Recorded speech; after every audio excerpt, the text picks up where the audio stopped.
Celebrations for Chelsea continue and heartbreak for Manchester City arises as they lose the FA Cup final at Wembley Stadium over the weekend. Let's discuss the players and analyze some of the big action that took place here on She Scores Bangers.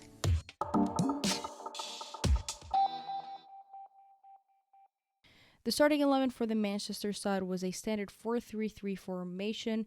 Ellie Roebuck was in goal. In front of her was Lucy Bronze, Kennedy, Greenwood, as well as Demi Stokes, who was back after missing a few league games. The holding midfield consisted of Kira Walsh, Stanway, as well as Caroline Weir.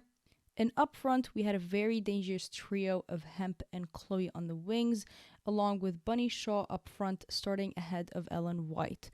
On the bench, Jess Park and Losada were both back from injury and up for selection. Park never made it on the field, whereas Rosada was able to get in a few minutes at the end of the game. The Blues, on the other hand, made a few changes from their last game with a 3-5-3 lineup. The German national Berger was in goal. In front of her was Nuon, Captain Eriksson, as well as Millie Bright. In the midfield, we had Carter, Engel, Harder, Cuthbert, as well as Wrighton, making it an extremely attacking set of players.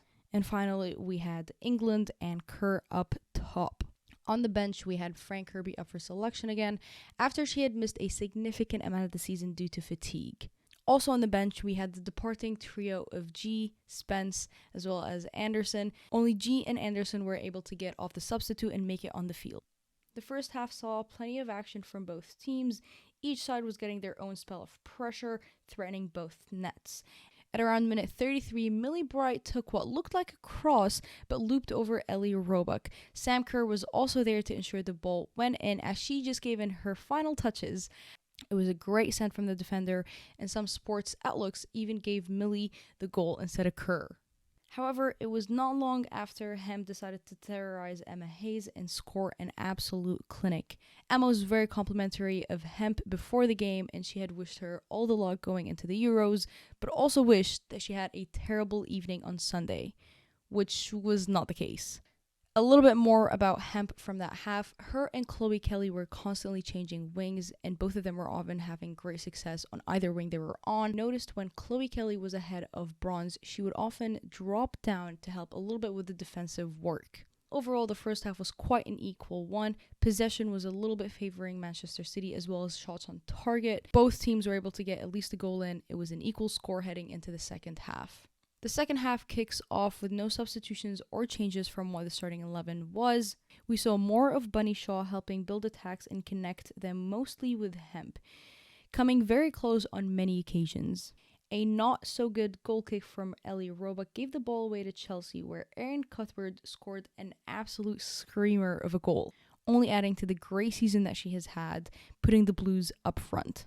Trying to really secure the win, Harder and England were not able to find much success, as every time they would receive the ball, they found themselves sandwiched, quite literally, by some of the defenders and the midfielders on the Manchester side. Unsurprisingly, Chelsea was trying to make advantage of the amount of midfielders that they had on the field, building the majority of their attacks from the middle with short passes, cutbacks, long passes, wide crosses that were always aimed to find Kerr, who was constantly threatening spaces in the box.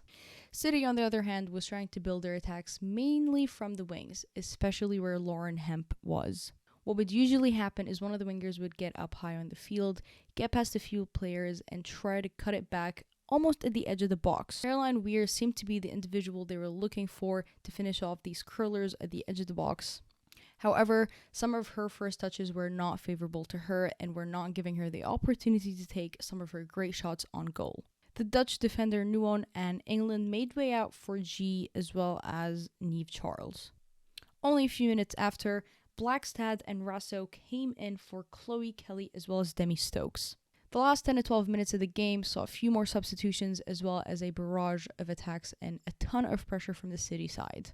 And then during the 90th minute, Alex Greenwood sends a heavenly pass from the back up to Rasso, who gets an incredible first touch on it and finishes it to the back of the net, which was enough to equalize the game and send it to extra time. Myself and many fans were very stressed going to the extra time portion of the game. I was still getting over the fact that they just equalized on the 90th minute on an FA Cup final. That's a lot to take in. This game only saw good goals. I mean, I'm pretty sure the girls came on and they were like only bangers for today, which is great because we actually have a few potentials for our bangers of the month. Definitely Erin Cuthbert's goal. Extra time kicks off, and we saw the majority of the ball really stay in the midfield. It was almost a battle of midfielders yesterday, which was really, really great to see. And then, before you even know it, Kerr was able to capitalize on a defensive error by Alana Kennedy. It was a Chelsea goal kick that forced the defender Alana Kennedy to take an extremely sloppy first touch, releasing Sam Kerr into the box. She takes a shot, and when Sam takes a shot, it's likely going to end up in the end of goal. It does take a deflection off Alex Greenwood, sending Ellie Roebuck into the other direction. The Blues, however, did not show much celebrations. They looked composed and focused and really wanted to close out the game.